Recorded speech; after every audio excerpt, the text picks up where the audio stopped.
ఏ ఈ సిగ్నల్ దగ్గర విఎస్సి అని ఉంది, ఇటేమో ఎంఎన్ఎల్ అని ఉంది. అచ్చి బాబాయ్, ఇదేంటి ఇక్కడ ఎస్ఎల్ఎస్ అని ఉంది? సైదు ఇల్రా. ఈ సిగ్నల్స్ దగ్గర ఏవో విచిత్రమైన కోడ్స్ ఉన్నాయి.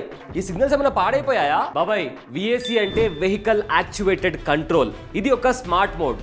ఇది రన్ అవ్వడానికి సీసీ కెమెరా లేదా సెన్సార్లను ఏర్పాటు చేస్తారు. సో ఎప్పుడైతే విఏసి అని పడిందో దాని అర్థం ఏంటంటే ఎక్కడైతే ట్రాఫిక్ లేదో అక్కడ గ్రీన్ సిగ్నల్ త్వరగా ఆఫ్ అయిపోతుంది, అండ్ ఎక్కడైతే ట్రాఫిక్ ఎక్కువగా ఉందో అక్కడ గ్రీన్ సిగ్నల్ అనేది ఎక్కువసేపు ఆన్ లో ఉంటుంది. అంటే వాహనాల రద్దీని బట్టి సిగ్నల్ టైమింగ్స్ దానంతటా అదే మారుతూ ఉంటుంది. ఇక ఇంకోటి ఎంఎన్ఎల్, ఇది మాన్యువల్ మోడ్. సో ఎక్కడైతే సిగ్నల్ దగ్గర ఎంఎన్ఎల్ అని కనిపించిందో అక్కడ ఒక ట్రాఫిక్ పోలీసు రిమోట్ కంట్రోల్ ద్వారా లేదా ట్రాఫిక్ సిగ్నల్ బాక్స్ ద్వారా సిగ్నల్ ని కంట్రోల్ చేస్తూ ఉంటాడు. విపరీతమైన ట్రాఫిక్ ఉన్నప్పుడు లేదా ఏదైనా వివిఐపి కాన్వాయ్ వస్తున్నప్పుడు లేదా అంబులెన్స్ కి దారి ఇవ్వాల్సి వచ్చినప్పుడు పోలీస్ ఆటోమేటిక్ సిస్టమ్ ను ఆపేసి ట్రాఫిక్ సిగ్నల్ కంట్రోల్స్ ని పూర్తిగా తన చేతిలోకి తీసుకుంటాడు. ఇక మూడోది ఎస్ఎల్ఎస్. ఇది చాలా రేర్ గా కనిపిస్తుంది. అయితే మన దగ్గర సెన్సార్స్ కానీ సీసీ కెమెరా కానీ సరిగ్గా పనిచేయకపోయినా ఆర్ ఏదైనా టెక్నికల్ ఇష్యూ వచ్చినా కూడా డిఫాల్ట్ గా ఈ కోడ్స్ మారుతూ ఉంటాయి. సో నెక్స్ట్ టైం నువ్వు సిగ్నల్ దగ్గర ఆగినప్పుడు ఇలాంటి కోడ్స్ కనిపిస్తే ఆ చుట్టుపక్కల